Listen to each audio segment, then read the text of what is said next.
স্বাগতম career booster একাডেমিতে। সরকারি চাকরিজীবীদের জন্য আজকের এই বিশেষ আপডেটে থাকছে নবম পে স্কেল নিয়ে সর্বশেষ নির্ভরযোগ্য ও বিশ্লেষণধর্মী তথ্য। এমন গুরুত্বপূর্ণ আপডেট নিয়মিত পেতে এখনই ভিডিওটিতে লাইক দিন, আপনার মূল্যবান মতামত কমেন্টে জানান এবং সাবস্ক্রাইব করুন ক্যারিয়ার বুস্টার একাডেমি। নবম পে স্কেল নিয়ে বিভিন্ন সংস্থা ও সংগঠন থেকে যে মতামত ও প্রস্তাব এসেছে সেগুলো বর্তমানে চুলচেরা বিশ্লেষণ করছে জাতীয় বেতন কমিশন বা পে কমিশন।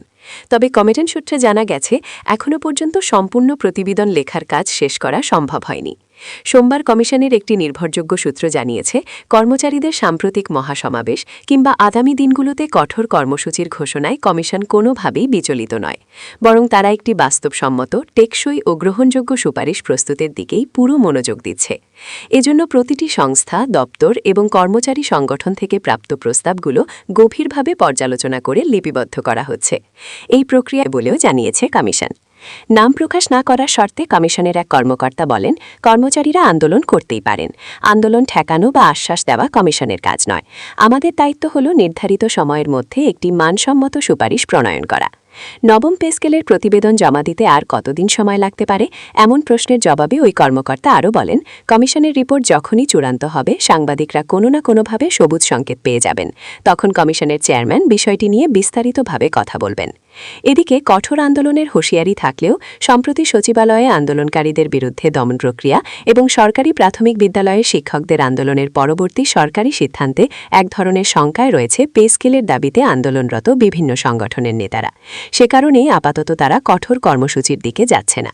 মূলত সরকারি সিদ্ধান্ত এবং প্রধান উপদেষ্টার প্রেস সচিবের বক্তব্যের পর কঠোর কর্মসূচি নিয়ে নতুন করে ভাবতে হচ্ছে সংগঠনগুলোকে। বাংলাদেশ সরকারি কর্মচারী উন্নয়ন পরিষদের সভাপতি জিয়াউল হক দা ডেলি ক্যাম্পাসকে বলেন, অবশ্যই আমরা আমাদের দাবি পেশ করব, তবে সব দাবি রাস্তায় নেমে আন্দোলনের মাধ্যমে আদায় করতে হয় না। দেশকে দাবিতেই আমরা আলোচনার মাধ্যমেই সমাধান চাই।